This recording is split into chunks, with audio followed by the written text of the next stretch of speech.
This is the IELTS listening test. You will hear a number of different recordings and you will have to answer questions on what you hear.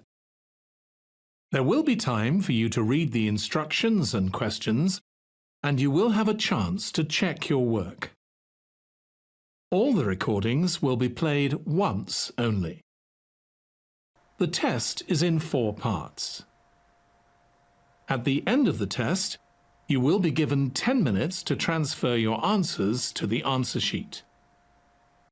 Now turn to Part 1.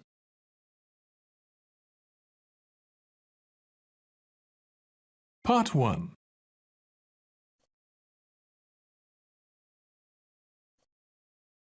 You will hear a conversation between 2 students talking about driving lessons. First, you have some time to look at questions 1 to 5.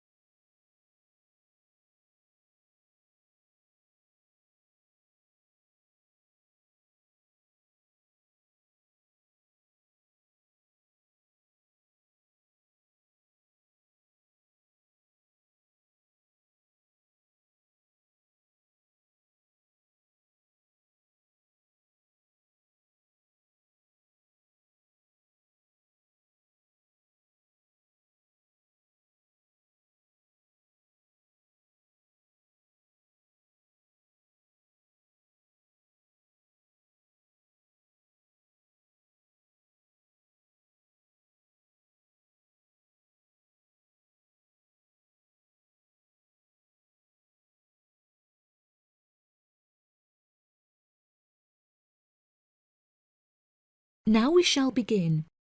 You should answer the questions as you listen, because you will not hear the recording a second time.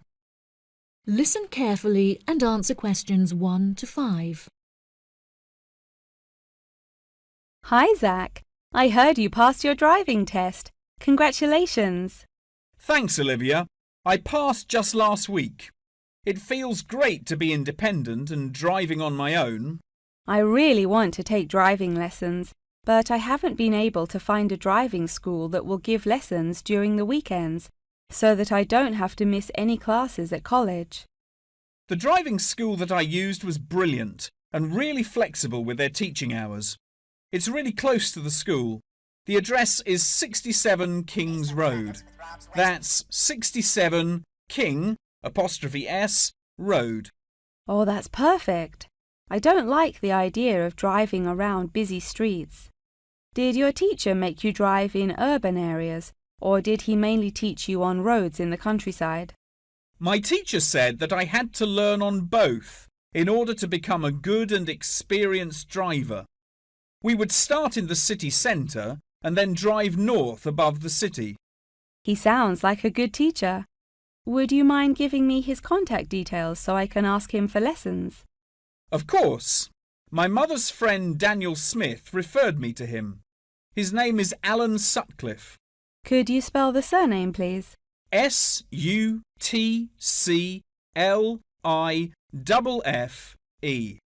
Thanks for helping me out. I'll give him a call tomorrow. I don't know if I should learn in a manual or automatic car. How do I decide? I wasn't sure which type of car to learn in either. In the end, I chose to learn in a manual car because once you've learnt how to drive manually, you can drive automatic as well. Most cars on the road are automatic nowadays. OK, I think I'll learn with a manual car too then. Hopefully the teacher will be able to give me lessons in the evenings after school. It would be much better if you take the lessons during the day. It will be far easier for you to learn when there is enough daylight to clearly see everything going on around you. But you need to be an experienced driver to drive safely at night. How frustrating. I was hoping I wouldn't have to take lessons during the weekends. You're right, though. Safety comes first. Before you hear the rest of the conversation, you have some time to look at questions 6 to 10.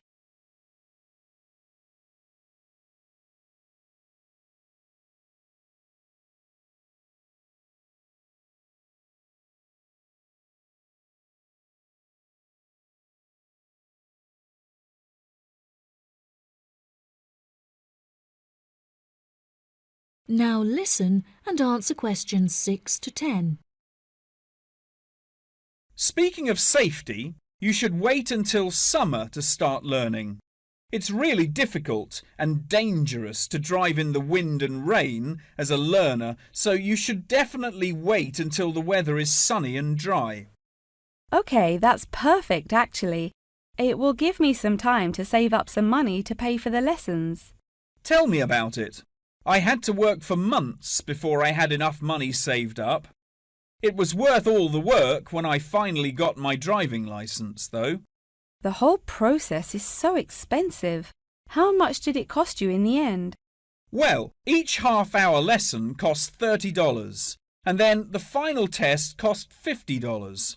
In total, it cost me about $300. Gosh, it's pretty expensive. How did you find the test? Was it really difficult? No, it wasn't too bad, and the man was really calm and friendly. I knew that I would have to perform 2 parking manoeuvres during the test, so I practiced them a lot beforehand, and that really helped. The test used to last 40 minutes, but it changed a bit. For the first 20 minutes of the test, he gave me directions, and I had to just drive around, and then the last 10 minutes was for demonstrating the manoeuvres. So the test is 30 minutes in total. OK, great, I'll remember that. Do you have any more advice?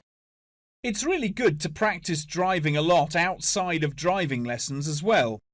Whenever my parents were running errands on the weekends, I would offer to drive them. My driving teacher also told me to buy a notebook to write down everything that I've learnt in it, like a diary. Haha, that sounds boring, but I'll do it if it helps. I found it really useful. Before my test, I read through everything I had written down, and it reminded me of a lot of things that I had forgotten about. It's really helpful for the theory test as well, because there's so much information to remember for it. That's great, Zach. Thanks for your help. No problem. See you at school. Bye.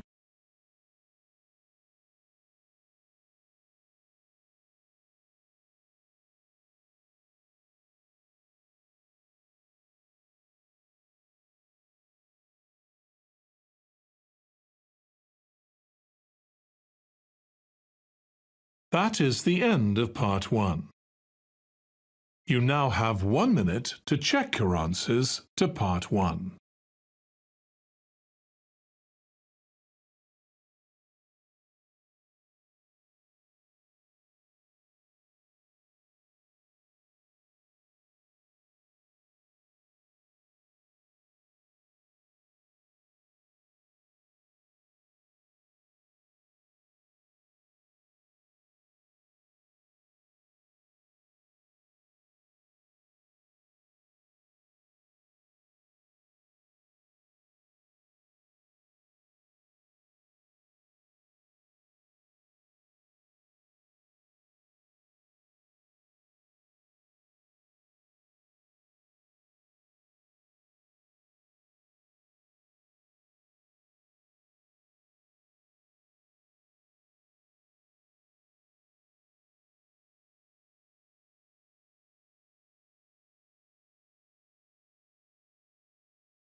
Part 2.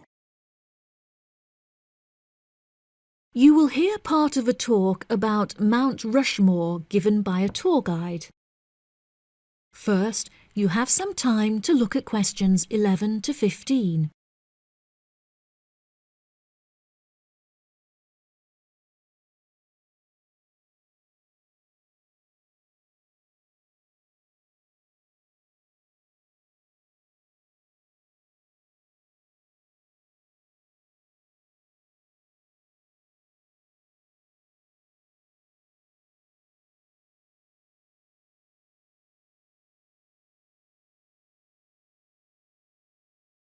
Now listen carefully and answer questions 11 to 15. Good morning, everybody, and welcome to Mount Rushmore. To start your visit, I'm just going to give you a brief account of the history of the memorial before letting you roam about on your own. I won't keep you long, okay? Mount Rushmore is South Dakota's top tourist attraction and features the heads of 4 United States presidents: George Washington, Thomas Jefferson, Theodore Roosevelt, and Abraham Lincoln.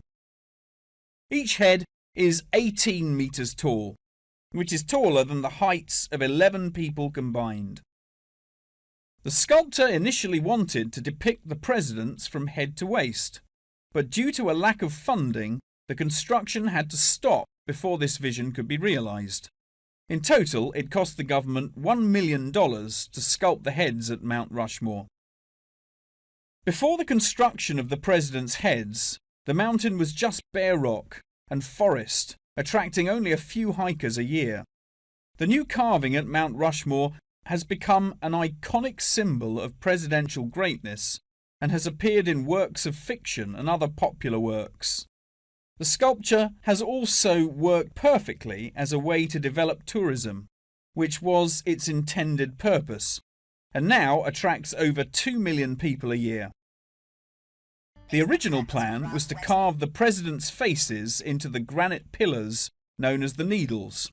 However, the sculptor soon realized that these rocks were too eroded and delicate to support such a large sculpture. Instead, he chose to locate the carving at Mount Rushmore due to its grand appearance and brightly lit rock faces that experience maximum exposure to sunlight throughout the day as a result of the southeast orientation. Upon seeing Mount Rushmore, the sculptor declared, "America will march along that skyline." The name of Mount Rushmore also has an interesting history. The location was originally known as the Six Grandfathers. However, during an expedition in 1885, the mountain was renamed after Charles E. Rushmore, a prominent New York lawyer who joked that his annual treks to the mountain had earned him the right to have it named after him. 40 years after the mountain was renamed, Charles E. Rushmore donated $5,000 towards the sculpting of the presidents' heads, the largest single contribution. In 1927, the construction work started and 7 years later was complete with no fatalities. So that's the history for you. If you'd like any more information, please feel free to ask me questions, or you can soak up the information from our fantastic guidebook. Before you hear the rest of the talk, you have some time to look at questions 16 to 20.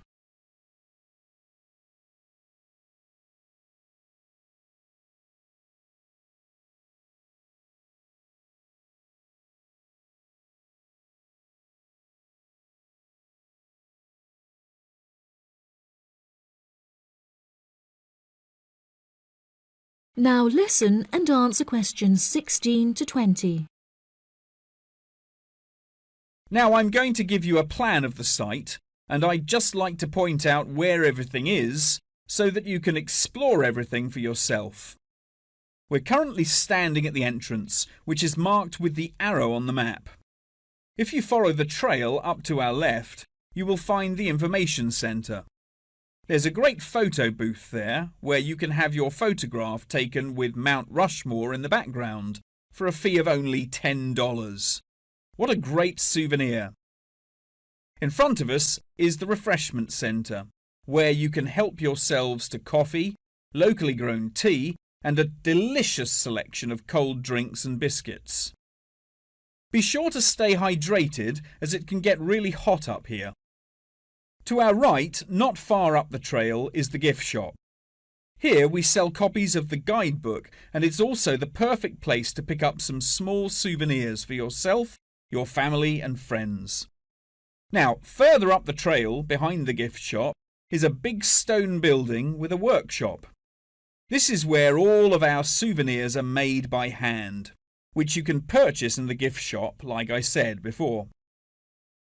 Some are even carved from pieces of rock taken from Mount Rushmore itself.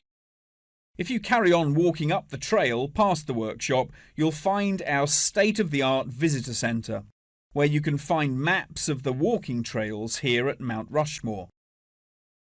Now for the real treat. After you have walked past the visitor centre, you can follow the trail up to the left, which will take you to our wooden shelter. From here, you will have the best view of Mount Rushmore that there is, an experience not be forgotten. Right, if anyone wants a guided tour, then I'm starting at the information centre. If you'd like to follow me, this way please.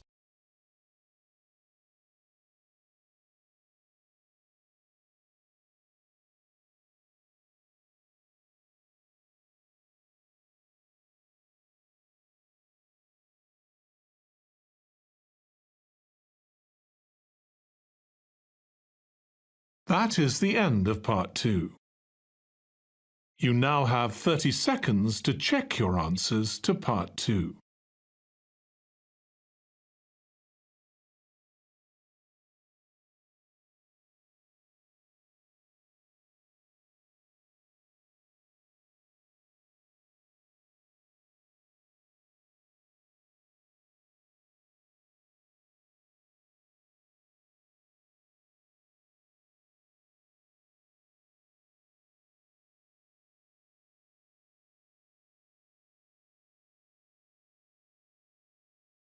Part 3. You will hear a conversation between a professor and a student talking about taking a course. First, you have some time to look at questions 21 to 25.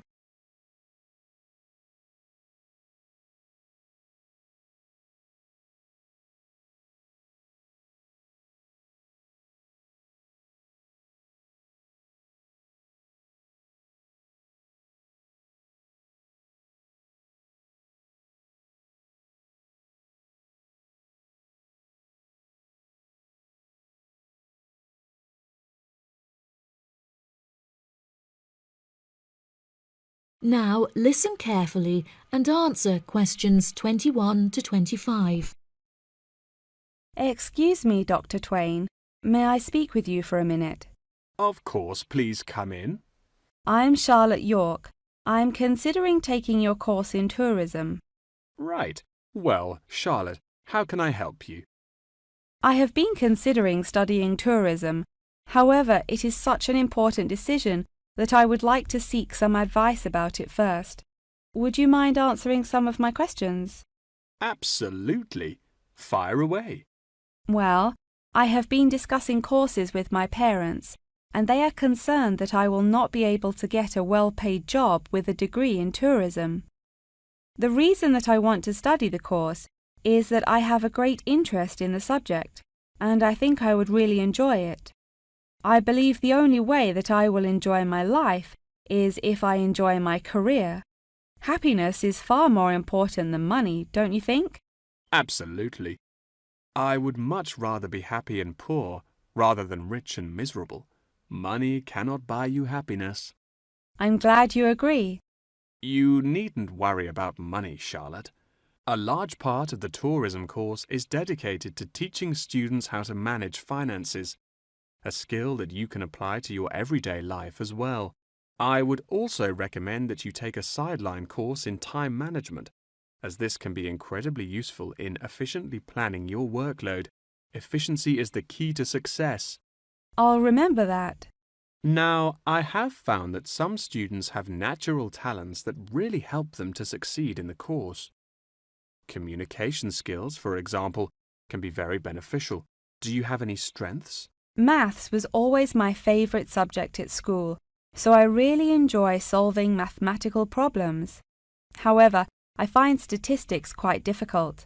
I have always been very capable and self-sufficient. I have a lot of confidence in my abilities and will take the initiative in situations without needing to depend on anyone else for their help. That's a really great quality to have and will be particularly useful if you choose to study tourism. That's great. I would recommend that you spend some of your time researching the course. A lot of people who are uneducated on the subject claim that tourism is a shrinking industry and that it will become irrelevant in the future. If you study the published research, however, you will see that the truth is quite the opposite. The industry has, in fact, grown significantly as people have developed an ever-increasing interest in culture and travel. Have you compared the university course with a polytechnic? Yes, I have. I was interested in studying the course in modules. However, the university doesn't offer that option. I don't have enough funds to be able to attend an expensive university, so I was relieved to see that the course is quite affordable. I also considered attending a summer school instead of university to save money, and so that I could work during the rest of the year. But I really wanted the university experience. I think that university would suit you well. Before you hear the rest of the conversation, you have some time to look at questions 26 to 30.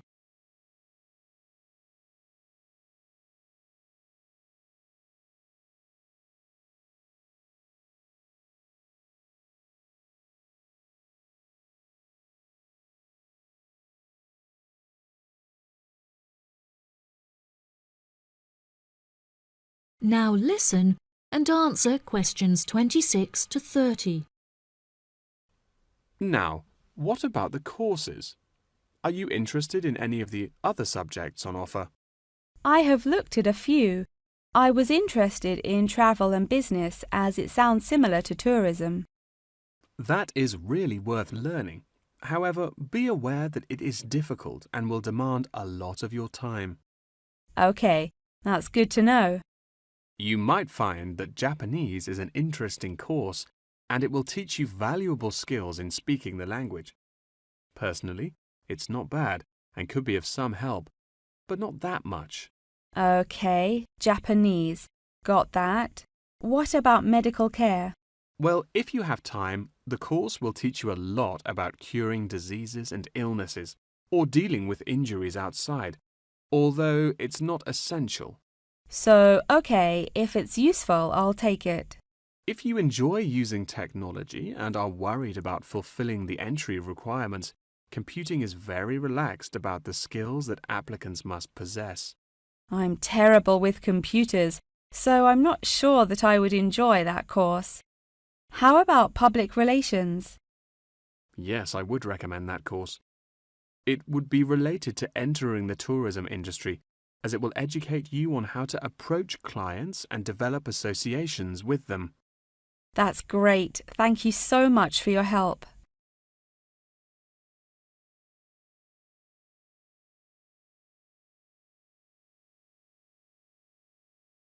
That is the end of part 3.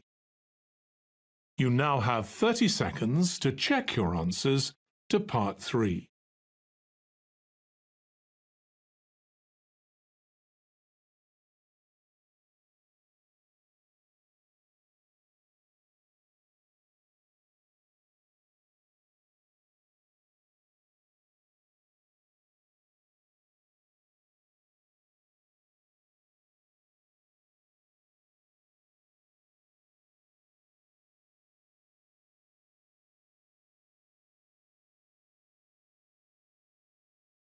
Part 4.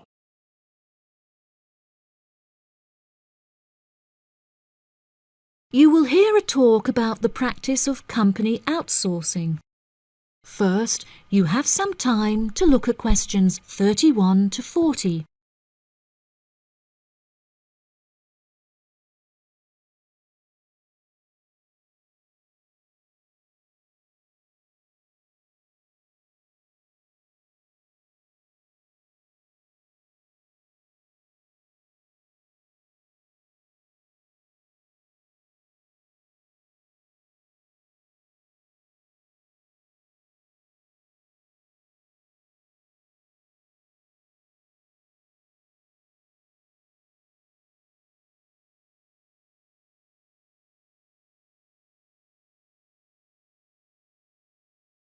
Now listen carefully and answer questions 31 to 40. Welcome, class, to your very first lecture in this series on business in the modern world, conducted by myself, Dr. Toby Bennett. Today, we will be looking into the practice of company outsourcing, using TCP technologies as a case study. Now, for those of you who are unfamiliar with this practice, I will give you a summative definition. Company outsourcing involves the contracting of various business activities by one company to another. This practice will sometimes occur from a Western company to a party based in a third world country, the rationale being to make significant financial savings on lower international labor rates and to potentially increase quality. Now, our case study for today is TCP Technologies, a party located in India that receives outsourced tasks from Western companies. The manager of TCP Technologies is a man called Manjeet Khanna, who has personally developed a series of aims and philosophies by which the company is expected to operate. He claims that the most important of these philosophies is to create a workplace where each individual member has the opportunity to contribute their opinion to the operations of the company.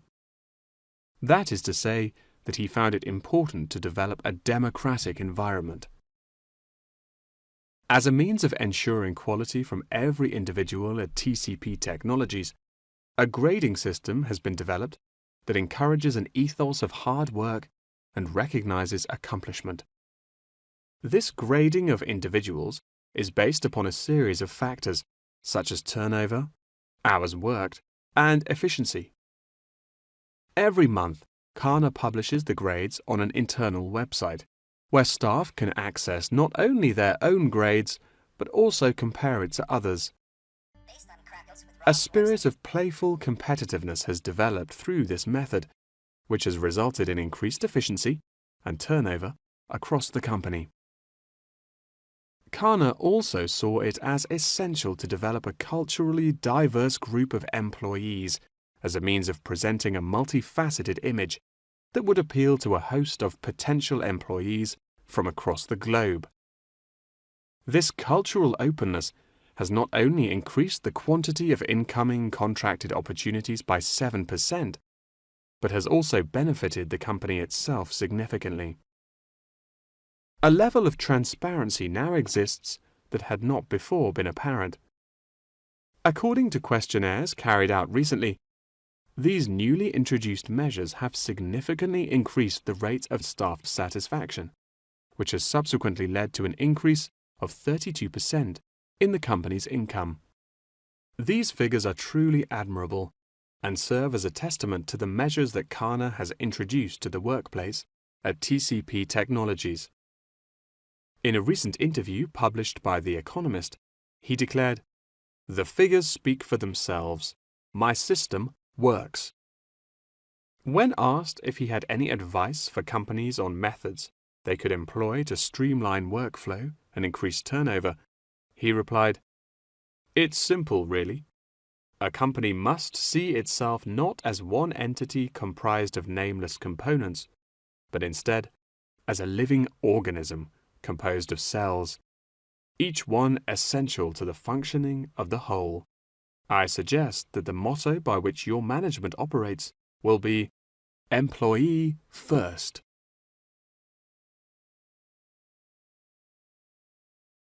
Many benefits have been reaped from the aforementioned changes in management style, such as a significant decrease in staff turnover. This improvement alone has solved many problems that had before stunted the growth of the company.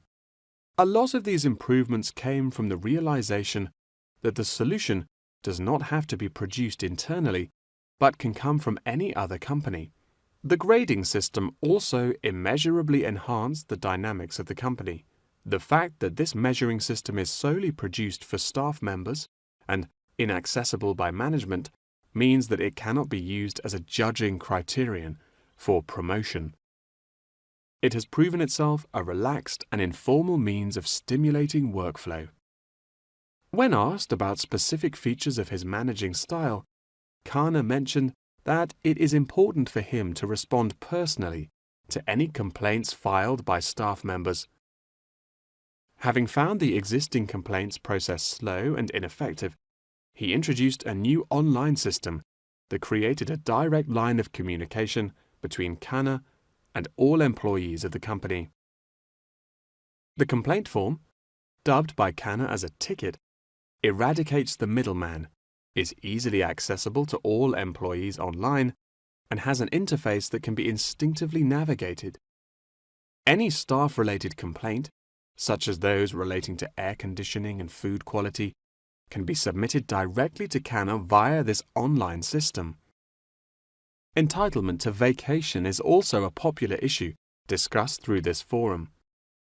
The main benefit of using this system is that staff must include their personal details on the ticket before they are able to submit it. In the past, anonymous complaints had been the root of much confusion and caused many wasted work hours, so the new system has put a ban on this form of complaint. That wraps up the lecture for today. Please remember that attendance is mandatory.